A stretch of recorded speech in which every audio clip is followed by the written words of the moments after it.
আসিফ, তাই তো?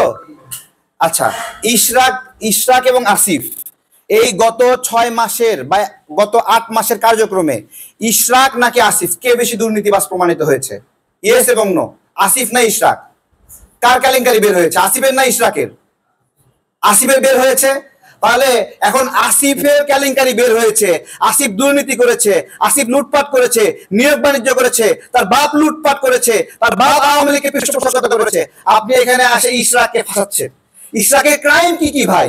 আদালত তার পক্ষে রায় দিছে, এই তো সেই রায় অনুযায়ী সে অধিকার চায়, তাহলে সেই অধিকার দেওয়া হচ্ছে না। সেম একই অধিকার চট্টগ্রামে আপনি দিয়েছেন, চট্টগ্রামে দিয়েছেন কিন্তু ঢাকা দিতে যাচ্ছেন না। কেন দিতে যাচ্ছেন না? দাঁড়ান, আচ্ছা ইশরাকের মেয়াদ নাই। আচ্ছা একজন ব্যক্তি, আচ্ছা আমি বলছি, ভালো বলেছেন, ইশরাক ভাইয়ের মেয়াদ নাই, এই তো। ইশরাক ভাই দায়িত্বই তো নেয়নি, শপথই গ্রহণ করেনি, সে মেয়াদ পেলে বই থেকে? ইশরাক ভাই তো শপথই নেননি। উনি কি একদিনের জন্য ছিলেন? বলেন, ওনার মেয়াদটা গেল কিভাবে? ওনার মেয়াদ খেয়ে ফেললো কে? এখানে দেখেন পক্ষ কয়টা, তাপস এবং ইশরাক, নাকি দুটা পক্ষ না? আদালতের কাছে কি বলেছিল যে এইরকম এরকম করে ইলেকশন ইঞ্জিনিয়ারিং করে আমাকে হারানো হয়েছে, নাকি? ইলেকশন হওয়ার 30 দিনের মধ্যে সে আবেদন করেছে যে আমাকে এই উপায়ে হারানো হয়েছে, এই কারণে আমি বেশি পেয়েছি, আপনারা বিশ্লেষণ করে এই তাপসকে পরাজিত ঘোষণা করেন, আমাকে বিজয়ী ঘোষণা করেন। সেই বিচারটাই 2 বছরে হয়েছে বা 3 বছরে হয়েছে। হওয়ার পরে আদালত কি পেল যে হ্যাঁ তাপস ওই সময় পরাজিত ছিল, তাই না? সেই পরাজিত হওয়ার প্রেক্ষিতে বলে ঠিক আছে এখন থেকে ইশরাক তাহলে বিজয়ী।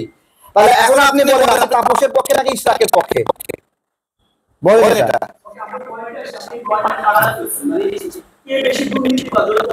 আমি তো সেটাই বলতেছি যে ইশরাক বেশি দুর্নীতিবাজ নাকি আসিফ বেশি দুর্নীতিবাজ। আপনারা তো এই জায়গাটা ধরছেন না। এখন আসিফ হলো আপনার হলো, আমি তো বলতেছি আসিফের যতগুলো কেলেঙ্কারি বের হয়েছে ওর ফাঁসি হয়ে যায় সেই হিসেবে। একটা খারাপ মানুষ সে দুর্নীতি করতে পারে, খারাপ করবে, ও তো খারাপই, নাকি? যেমন একজন সুইপার, তার কাজও নোংরা হাত দিয়ে নাড়া, তাই না? তা একজন সুইপার তার কাজ নোংরা দিয়ে হাত নাড়া, তা একজন বাবুর্চি তাকে কি আপনি অ্যাকসেপ্ট করবেন সেও হাত দিয়ে নোংরা নেড়ে আপনাকে খাওয়াবে? তাহলে আসিফ তো একজন বাবুর্চি ছিল, তা সে কেন সুইপার হতে চাইল? আমার প্রশ্ন, তাই না? এখানে আসিফের একটা জিত কাজ করতেছে।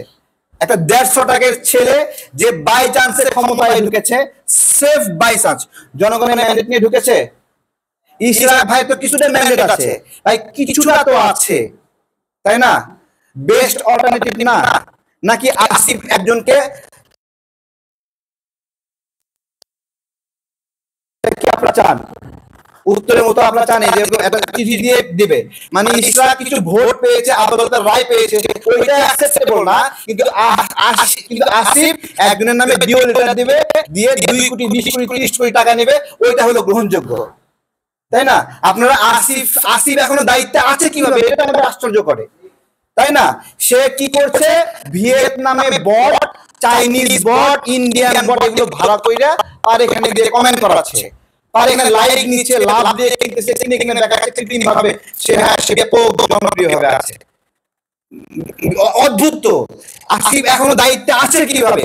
ডক্টর ইউনূস নিজে কলঙ্কিত হচ্ছে, এরকম একটা বাচ্চা ছেলে দুর্নীতিবাজ তাকে দায়িত্বে রেখে দিয়েছে, এখন তাকে ফেস করা হচ্ছে সরকারের পক্ষ থেকে। এইটাই এই সরকারের কলঙ্ক। আমরা তো বারবার বলছি, এখানে বেমাতান দিয়ে আমরা দেখিয়ে দিয়েছিলাম যে আসিফ কি দুর্নীতি করেছে। আসিফ কেন এই যে এলসিপি কে দায়িত্ব দিয়েছিল যে ওয়ার্ড কাউন্সিলর, যেটা কাউন্সিলর কমিশনার এগুলোকে নিয়োগ দিবে, এগুলোর জন্য এনসিপি কে দায়িত্ব দিয়েছিল। এই যে মহাখালী ডিওএসিস এর ভিতরে একটা বিল্ডিং এ সেখানে মিটিং করেছে, ভাইবা নিয়েছে, তাহলে এনসিপি ইন্টারভিউ নেওয়ার কে কে প্রশাসক হবে বলেন?